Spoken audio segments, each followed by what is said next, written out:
안녕하세요. 저는 미국인 세이디라고 합니다. 아시아 문화를 동경했던 제게 동아시아 자유여행은 정말 꿈만 같은 일이었는데요.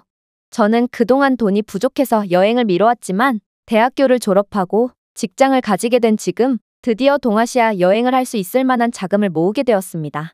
직장인들이 다 그렇듯이 저는 여행을 갈 정도의 돈은 있으나 시간은 그렇게 많지 않았기에 한국과 중국만 들르기로 했습니다. 저는 한국 문화를 워낙 좋아해서 한국은 필수적으로 방문하려고 했었고, 한국 옆에 있는 국가인 중국과 일본 중에 아무래도 중국이 일본보다 볼거리가 많을 거라고 생각했기에 중국을 선택한 것이죠. 불과 10여 년 전까지만 해도 중국의 시민의식과 치안은 전 세계 최악이라고 알려져 있었지만 최근 중국이 급성장을 하면서 이제는 한국과 일본 같은 선진국과 비교해도 전혀 꿀릴 것이 없는 수준을 갖게 되었다는 주변의 말만 믿고 저는 안심하고 중국을 선택했습니다. 저는 여행 마지막 날은 한강의 야경을 보며 마무리하려고 마음먹었기에 중국부터 들르기로 했는데요. 결론적으로 봤을 때 이 선택은 크나큰 악수가 되었습니다. 왜냐하면 저는 중국을 경험한 뒤 오히려 한국에 대한 기대가 사라져버렸고 그대로 한국을 방문하지 않고 미국으로 되돌아갈 뻔했거든요. 일단 주변 사람들의 말처럼 확실히 중국은 제가 생각했던 것보다는 조금 더 발전된 국가긴 했습니다. 물건 결제도 전부 QR코드를 사용했으며 여러 시설들도 겉보기에는 멀쩡해 보였거든요. 하지만 제가 도시를 이동하기 위해 버스에 탑승한 순간 뭔가 이상하다는 것을 직감하고 말았습니다. 분명히 겉으로 봤을 때 멀쩡했던 버스는 실제로 타보니까 굉장히 실망스러웠거든요. 일단 중국 버스는 모든 과정을 QR 기술로 대체했다고 광고하고 있었는데 실제로는 버스기사가 일일이 표검사를 하고 있었고 애초에 QR코드를 스캔하는 장치조차 없더군요. 좌석도 한정된 공간에 지나치게 우겨넣다 보니 공간이 몹시 비좁았습니다. 무엇보다 저를 힘들게 만들었던 건 바로 중국인들 그 자체였는데요. 이들은 통 씻지를 않는지 몸에서 엄청난 악취가 나고 있었는데 심지어 앞좌석에 발까지 올려대더군요. 이에 더해 여기저기서 귀청이 찢어지게 중국어 노래를 부르는 사람들 때문에 도저히 잠을 잘 수도 없었습니다. 제가 번역기 앱을 들이밀며 공공장소에서는 조금 조용히 해달라고 부탁했음에도 이들은 내가 어디서 노래를 부르건 그건 내 마음이고 내 노랫소리가 듣기 싫다면 당신이 버스가 아닌 개인 택시를 이용하라 라며 언성을 높였죠. 공공장소에서 피해를 주는 사람이 개인 자가용을 타야지 피해를 당하는 사람 보고 택시에 타라니 저는 중국인들의 터무니없는 논리에 말문이 막혔으나 이들은 하나같이 제가 유난을 떤다는 듯 노려봤기 때문에 더 이상 말을 이어나갈 수가 없었습니다. 정말 지옥이 있다면 바로 중국 버스 아닐 것만 같았죠. 그런데 갑자기 어떤 중국 여성이 화장실이 급하다며 소리를 질러대기 시작했는데요. 고속도로 한복판에서 차를 세울 수도 없는 노릇일 텐데 저는 그 중국 여성의 무의미한 외침에 고개를 가로저었습니다. 하지만 저는 이내 살면서 가장 충격적이었던 장면을 목격하고 벌어진 입을 다물 수가 없게 되어버렸습니다. 바로 운전기사는 여성의 계속된 고함에 질려버렸다는 듯 표정을 구기며 갓길에 차를 댔는데요. 버스가 정차함과 동시에 그 중국인 여성뿐만 아니라 버스 안에 있던 중국인들이 우르르 몰려들어 기다렸다는 듯이 버스 밖으로 나가는 거 아니겠어요?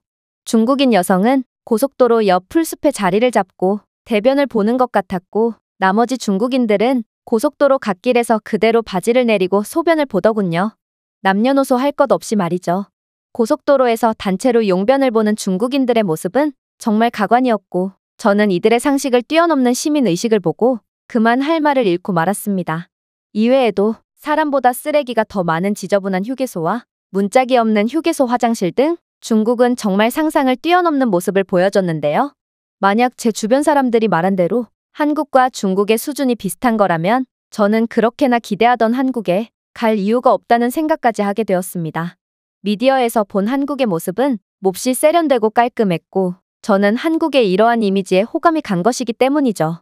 그러나 중국에 실망한 저는 계획한 것보다 빨리 중국 여행을 마무리하게 되었고 이대로 미국으로 돌아간다면 여행보다 비행기에서 보낸 시간이 더 길었기에 한국을 한 번만 믿어보기로 했습니다. 그리고 그렇게 도착한 한국은 몹시 놀라웠습니다. 일단 한국은 중국과는 달리 자신들의 인프라에 대해 딱히 홍보를 하고 있지 않았음에도 중국보다 기술력이 훨씬 뛰어나다는 것을 곧바로 알 수 있었는데요. 한국인들은 승차권 구매를 위해 줄을 서지 않길래 이상하다 싶었는데 알고 보니 그들은 스마트폰으로 모든 것을 처리하고 있었고, 심지어 버스기사들은 버스 승차권을 일일이 검사하고 있지도 않더군요. 왜냐하면 중국이 그렇게나 갖고 싶어 하던 QR 스캔 기술을 한국은 이미 도입해서 상용화까지 완료한 상태였기 때문입니다. 그리고 한국의 버스 좌석은 공간도 널찍널찍 배치해놔서 몹시 편안했는데요. 워낙에 공간 배치를 여유롭게 한 덕분에 좌석을 뒤로 젖혀도 공간이 남더군요. 그러나 제가 한국에서 가장 마음에 들었던 건 바로 한국인들은 중국인들과는 비교도 할 수 없을 정도로 시민의식이 좋았다는 점입니다. 한국 버스 안에는 어린아이들도 많이 탑승해 있었지만 이들은 하나같이 공공장소에서 정숙하는 어른스러운 모습을 보여줬거든요.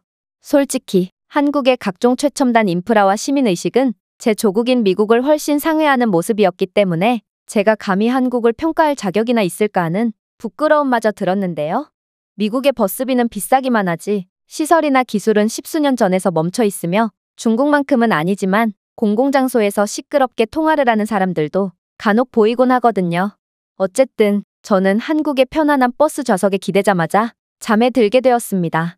그런데 문제가 생기고 말았습니다. 1시간 정도를 달렸을까요?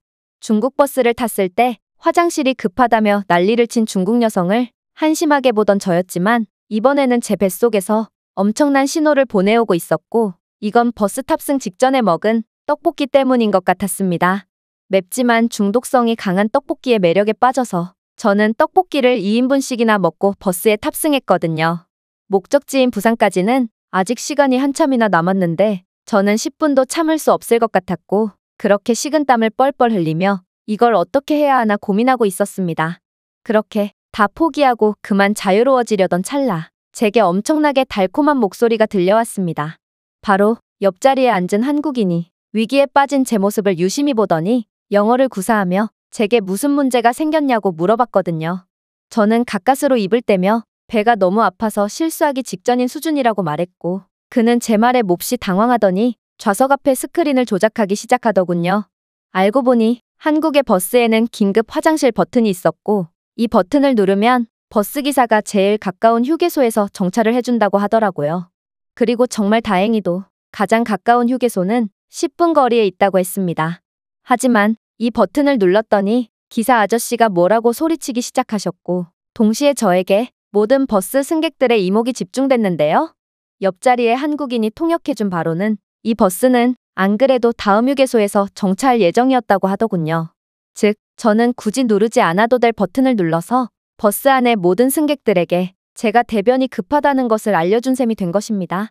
어쨌든 그렇게 저는 수치스러운 감정을 뒤로 한 채 버스가 정차하자마자 화장실로 향했는데요.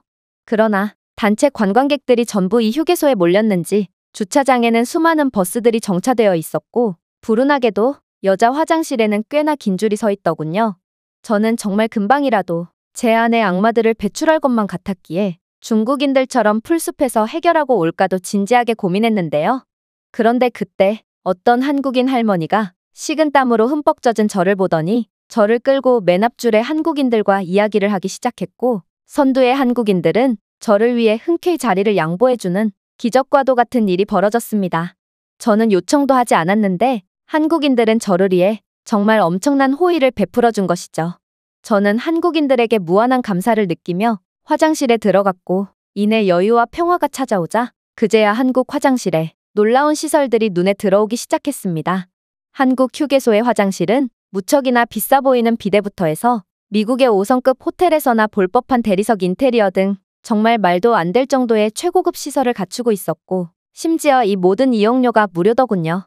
저는 일전에 중국에서의 경험을 통해 중국 휴게소의 모습에 학을 뗐지만 사실 미국도 중국과 크게 다를 바가 없습니다. 미국 휴게소에는 청소 상태가 엉망인 화장실과 불량식품을 판매하는 몇 개의 상점만 덜렁 있을 뿐이고, 이건 한국 휴게소의 시설과 비교조차 되지 않죠. 제가 볼일을 마무리하고 둘러본 한국의 휴게소에는 마치 거대한 문화시설에 놀러온 것 마냥 다양한 시설들이 즐비했고, 특히나 먹거리들이 거의 뷔페 수준으로 다양해서 너무나도 놀랐거든요. 떡볶이 때문에 엄청난 곤경에 처했던 저지만 저는 기가 막히는 냄새에 더는 참지 못하고 저를 도와줬던 옆 사람과 나눠 먹을 거라는 핑계를 대며 버터 오징어와 소시지, 호두과자 등을 구매해서 버스로 돌아갔는데요. 그런데 옆 사람 또한 제가 땀을 너무 많이 흘려서 금방이라도 쓰러질 것 같아서 사왔다며 과일 주스를 내밀더군요. 한국인들은 저를 끝까지 생각해주며 감동을 선물해준 것입니다. 그렇게 저는 한국인들의 아낌없는 친절을 받으며 무사히 부산에 도착할 수 있었고, 부산과 여수, 속초, 서울에서 만난 한국인들이 제게 어떤 호의와 멋진 시민의식을 보여줬는지 알면 여러분들은 정말 한국에 오지 않고는 못 베길 거예요. 그리고 감히 중국이 한국 수준으로 발전했다는 말도 더 이상 할 수 없을 테죠. 이 외국인의 글은 여기까지입니다. 한국 휴게소에서 충격을 받은 미국 여성의 사연이었습니다. 제가 준비해온 내용은 여기까지입니다.